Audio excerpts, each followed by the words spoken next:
On the blockchain, wallet histories are permanent, and crypto analysts spent months tracing transactions linked to YouTube's biggest star.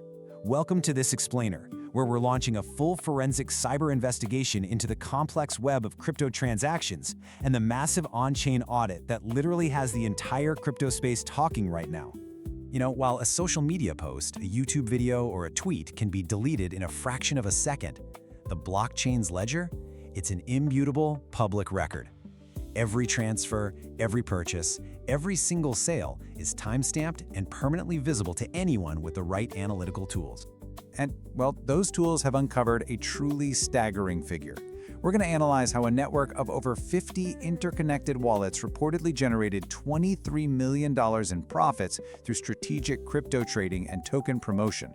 So this isn't just about a few lucky trades. It's a look into a highly sophisticated operation of early token acquisitions, public promotions, and subsequent market sell-offs. Section 1. The $23 million wallet web. Let's look at the exact methods analysts used to connect this vast network. So analysts didn't just blindly guess when mapping out this network. They actually started with a primary wallet, one starting with 0x96, which was publicly confirmed by MrBeast himself way back in 2021 when he bought 50 Ethereum. From there, investigators traced funds flowing through shared Gemini exchange deposit addresses, specifically an address ending in 0x62. Now, as you probably know, when you send funds to an exchange, they give you a highly specific deposit address.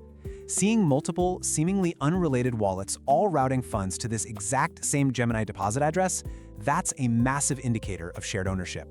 Add in a very specific trail of NFT purchases, like CryptoPunks and VFriends, that were actually discussed on public podcasts, and the web becomes pretty undeniable. Once that wallet web was mapped, investigators dug into the actual trades.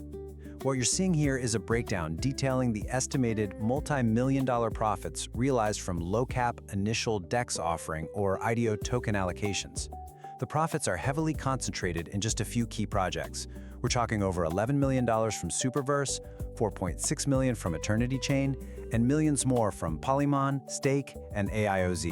The pattern highlighted by investigators was incredibly consistent across the board. Gain early access to a massive allocation of tokens, watch the price surge amidst public attention, and then execute substantial market sell-offs. Moving on to Section 2, Tracing the Super Token. To truly understand these trades, we need to focus in on a specific case study. According to the on-chain data, the timeline is exact. In late February 2021, 1 million super tokens were deposited directly into that primary 0x96 wallet. Fast forward to late March, and those tokens were quietly moved to a secondary side wallet ending in 0x47. Now, why move them? Well, often this is done to obscure the origin of the sale, because literally just 72 hours later, that entire token supply was rapidly liquidated on the open market. And this all happened right around the time the project was gaining massive social media visibility. The crucial point here is that this single liquidation event in March 2021 yielded an absolutely enormous return. Leaked direct messages associated with the investigation suggest the initial allocation required just a $100,000 investment. Think about that. That initial seed blossomed into a $7.5 million return in a matter of weeks for this specific batch, with total super profits eventually scaling past $11 million as more tokens unlocked. Section 3, Fact versus Unproven Speculation. To maintain absolute precision in this audit, we've got to separate the verified on-chain data from unproven claims. Here's the thing. The blockchain permanently verifies that the tokens moved exactly as described and that they were sold for massive profits. That's immutable math. But the speculation regarding who actually clicked sell, their intent, and whether they were trading on privileged insider knowledge, that all remains highly contested. The data shows us the what and the when for sure, but it cannot definitively prove the who and the why. And we need to look at the defense here. MrBeast's representatives firmly deny his direct, personal involvement in the execution of these trades. They attribute the wallet activity to independent industry experts and professional fund managers who are hired to manage the portfolio. So according to this defense, MrBeast delegated the investment decisions to financial advisors, meaning the rapid liquidation of tokens like Super was the strategy of a third-party fund, not the intentional market manipulation of a YouTube creator. Section 4. The FTC and SEC framework. How exactly does the law view this? Let's take a look at the strict federal rules governing digital asset promotions. First up, we have the SEC.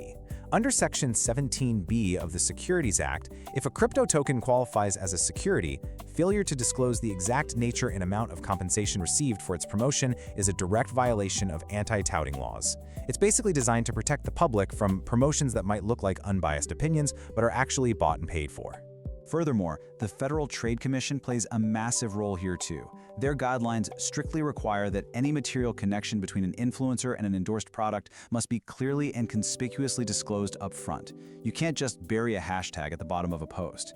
If you are given tokens, equity, or cash to talk about a project, the audience must be made aware of that financial relationship before they evaluate your endorsement. For any Web3 influencer campaign to actually be compliant today, creators must rigidly check all of these boxes. They need a clear statement of connection, placement at the very beginning of the content, unambiguous language like literally writing #ad, and, importantly, under SEC rules, a disclosure of the exact compensation amount. Investors have a legal right to know exactly if and how the promoter stands to profit if the token's price goes up. And hey, if you think these are just gentle suggestions, the SEC has already proven its willingness to enforce these rules aggressively. The precedent is firmly set. The SEC famously fined Kim Kardashian over $1 million for failing to disclose a $250,000 payment she received to promote the Ethereum Max token on her Instagram. The message from regulators is crystal clear. Massive social reach does not grant you immunity from federal financial laws. Section 5. The future of creator finance. We are left looking at a rapidly evolving and highly volatile landscape. Given the immense, truly unprecedented power of digital influence and the permanent, unforgiving trail of on-chain data, we have to evaluate the road ahead. What financial disclosure standards should digital creators uphold? When a single tweet or video can move markets by millions of dollars, where exactly is the line between personal investment and public responsibility? The blockchain never forgets, and as this technology matures, the scrutiny on those who wield influence within it will only intensify. If you found this forensic breakdown valuable and want to continue unpacking the complex world of decentralized finance, follow our channel. Subscribe for Crypto Case Files.